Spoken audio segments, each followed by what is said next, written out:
Now, down to page 117, Lenaus, who is the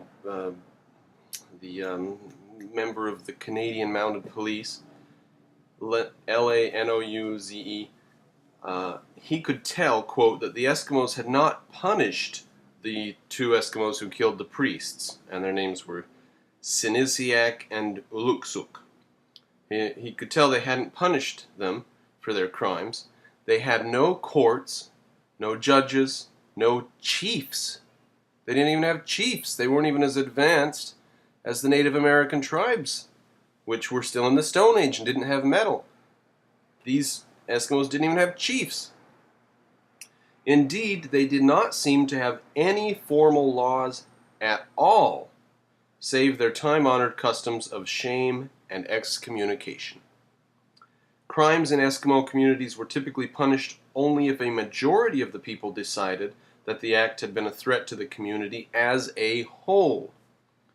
Wow, that's real. Like, I've mentioned this before, and Ayn Rand said herself, she said, communism is nothing new. It's old. Communism is ancient. It's not, Karl Marx and his ilk dragged it out and presented as progressive and the new and the wave of the future. But it's what we had to climb out of. That's the past. And look, this is communism. This is communitarianism. They're like, well, it only threatened you or your family, or they only killed an individual. The entire community itself wasn't harmed or even threatened, so we're not worried. Quote, in contrast to the emphasis in European-based justice on protecting individuals and punishing deviants, Eskimos were far more concerned with maintaining communal peace and stability. Pause for a second there. Europe has some of that desire to maintain communal peace and stability, not punish individuals. They still have that today. People for armed robbery and rape and murder in Canada, too, get much, much lighter sentences than, Americans hear the sentences handed out in a lot of European courts and Canadian courts and just gawk at it. How could they let murderers go for after 2 or 3 years or whatever? Or rapists get 6 months, or armed robbery, they have to attend an anger management class and be on probation for a year and stuff, they're starting to reap what they sow, but they would rather think of the community as a whole, and if we're nice to each individual, and if we all give them a second chance and stuff, then they'll learn from their mistakes and they'll behave better next time or whatever. But that's Europe versus the Eskimos too. In European cultures, murder was a crime against the state. Now that's an odd thing to consider, isn't it? That's a Greek inheritance. It's a tradition from ancient Greece that says murder isn't a family affair. Murder is now the business of the government. It's not just that the government prosecutes it, it's that it's a crime against the government, against the state, to murder somebody. That's an interesting concept. Quote, for Eskimos, murder was a private wrong, typically resolved by the victim's family. Blood feuds among families were commonplace, but they were never allowed to endanger a community as a whole. That's just a way of looking at it, because if you think about each individual being part of the community as a whole, then the improper murder, death of an individual is a threat to the community as a whole. So this is just a collectivist way of thinking where individuals and individualism was outside of their purview. Now, that's the end of chapter 8 to chapter 9. We'll take the opening quote from a book called Eskimos and Explorers by Wendell Oswalt. Although shamans and missionaries alike attempted to cure the ill, shamans were at a disadvantage, illness, sickness, especially as epidemics of exotic diseases such as smallpox struck. Shamans were unsuccessful in their attempts to cure patients of these new diseases, and they lost the confidence of the people as curers, especially when shamans themselves died in epidemics. Well, you know, poor, poor bastards, but sort of funny that, I don't know, that's kind of funny somehow. Now, it mentions this guy called the Rich Man. The Eskimos called him the Rich Man. He had a lot of belongings, and we're not going to go into this much about him, but he was basically like a businessman of some kind.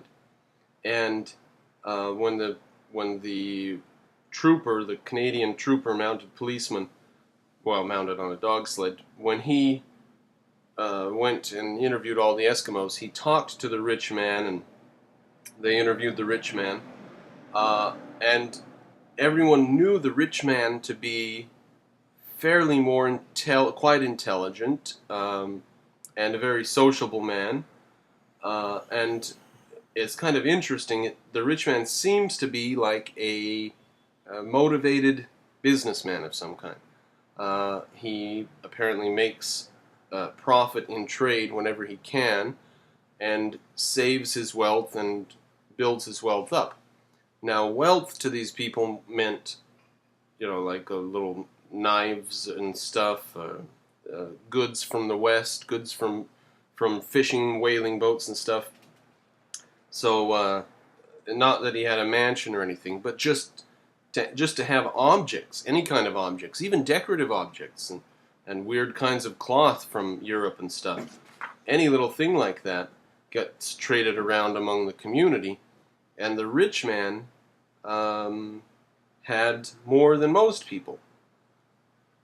Quote, "The rich man is about the smartest of the Eskimo. This man is useful and will speak when he knows it will pay him, as his business instincts are more strongly developed than the other Eskimos."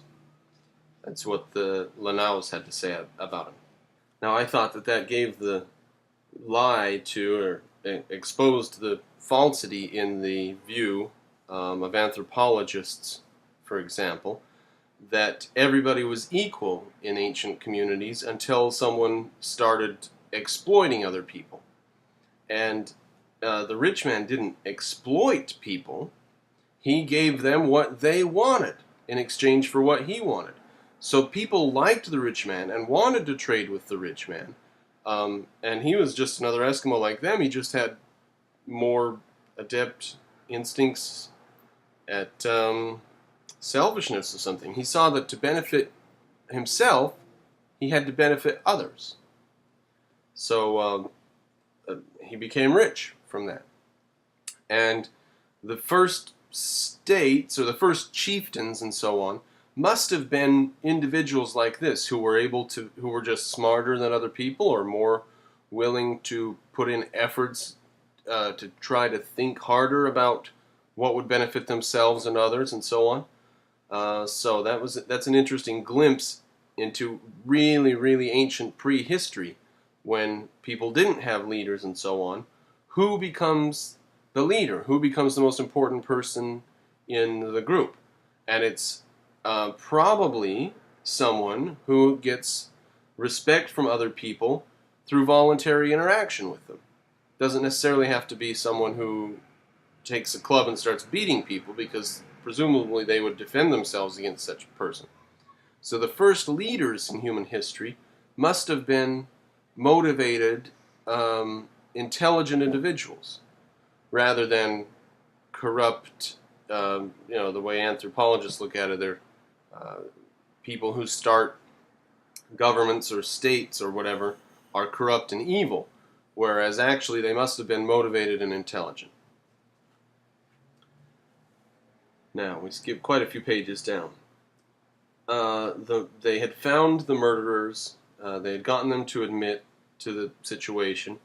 Quote, "The murderers fully expected to be killed by us on the spot, and that the others would not have raised a hand to stop us." So, and probably they wouldn't have. They all would have said, well, they killed the priests, and now the white man has come and killed them. But of course, they didn't know about our history of court justice, of taking someone to a formal court hearing instead of just dispensing justice on the spot. Now we skip quite a few pages down, and they've transported the Eskimos down into southern Canada. Well, not southern Canada, south of where Eskimo land is. And Lenaz, the mounted policeman, says, or he doesn't say, but Lenaz, who by now was all of 28 years old, could not help but notice the precipitous drop in the self-confidence of his charges, of the two men he was in charge of. These were people who could survive months of 30 below weather on little more than seal meat, and they were here in an urban center surrounded by extravagant amounts of food and shelter, and they were virtually helpless. Now a quote from Lenaz. Quote, "It was almost pathetic how they would stick to the patrol as if it were their only connecting link between their past and present life," he wrote. "Their confidence in us was childish, in us who had brought them so far on our stern errand of justice." There are certainly parallels for this in many situations in human history. A thing was done by Stanford University, I think in the 70s, where they had students locked up in a makeshift jail, and other students were the jailers. And there wasn't any reason for having been locked up. They just, people who were willing to take part in this experiment signed up, and some of them were assigned jailers, and some of them were assigned to be the prisoners. And just the emotions and the feelings of the way the people interacted, the students interacted, just their basic emotions were dictated by whether they were the jailer or the jailed, even in absence of guilt, because these students were guilty of nothing. And it turned out that the jailers were very easily took to abusing their powers. They very easily took on an abusive role, and the jailed very much accepted their role as subhuman or something like that, less than human. So these guys were guilty. You can imagine how it must have been for them, because even people who aren't guilty tend to take on the role that's expected of them. Just emotionally. They just take on the role emotionally. And I've noticed that in some of the workplaces where I've worked, where a person doesn't think much of themselves, doesn't take much responsibility, and then you give them a position of power, not power, but a position, like you bring them up from just being the cashier up to being a shift manager, where they have to direct other people and stuff. And it can bring about a big change in their personality, some for the better, some for the worse. But simply giving a person giving them a role of responsibility can bring big changes in the person.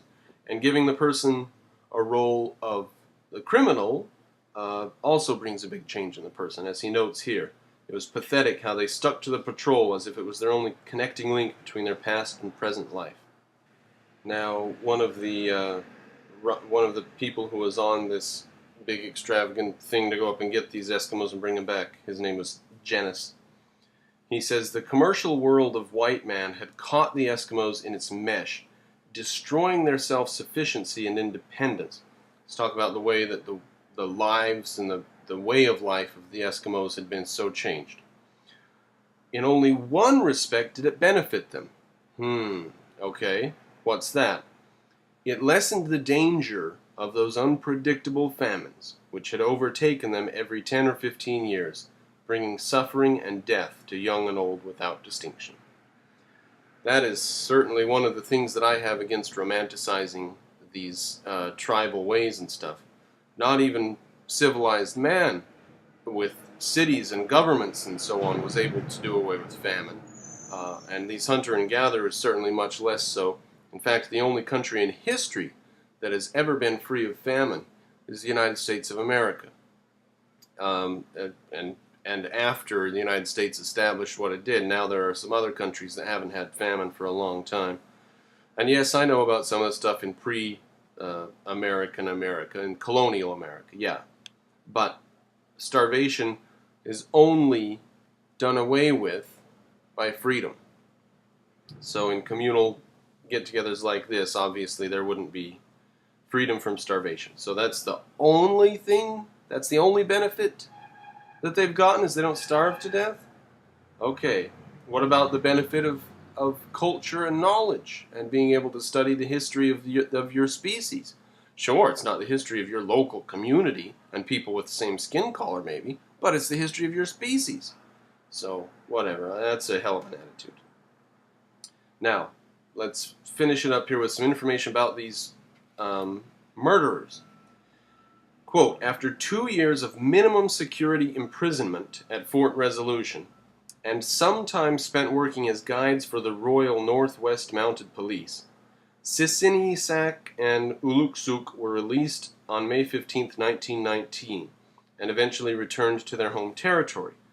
They were told in formal legal language that the proceedings in the present case have served to inform them of their responsibilities, and they are solemnly charged with their duty to serve God and honor the king and be careful to obey his laws. Despite the warnings, both Sinisikiak and Uluksuk apparently became shiftless. In 1924, Uluksuk reportedly traded one of his sons to Sinisiak for a .22 caliber rifle. Traded his son for a rifle. Then took the boy back and disappeared. So he took the rifle and the boy. Sisiniak appealed to white police officers to intervene in the dispute. Oh, so there's another thing that they get out of white culture. Not just they don't starve to death, but also the concept of justice and fairness and law and rights. Before the patrol could find him, Uluksuk got into a quarrel with a man named Ikaina, who had shot one of Uluksuk's dogs. One night, Uluksuk sat outside Ikaina's tent while a card game went on inside. When Ikaina emerged, Uluksuk threatened him with a gun, and Ikaina shot him dead. You know, you probably thought for a second there Uluksuk was going to murder again, and maybe he would have, but Ikaina shot him. Mounted police officers traveled 135 miles to make the arrest, and journalists used the occasion to comment on the intractability of Eskimos. Not necessarily, but the intractability of criminals, people who are willing to kill for whatever reason, probably will do it again. But strangely, they took this attitude, oh, they're from a different time, they're from the Stone Age, they're a different type of people, we can't judge them. They gave him 2 years, had him work as guides for a while, and then set him free. These were obviously not morally upstanding people, even if they were from a Stone Age tribe. And look what it did, putting them back with the Eskimos. They damaged more Eskimos. They caused more trouble. Almost another murder. And trading your son for a rifle and stuff. Now, of the other murderer, Sisiniak, less is known. He may have died of tuberculosis. People still say that he and Uluksuk brought white men's diseases like influenza back to their communities. In the eyes of some white men, Sisiniak and Uluksuk continued to stand as models of the degenerate Eskimo. Now, clearly, the Eskimos as such aren't degenerate.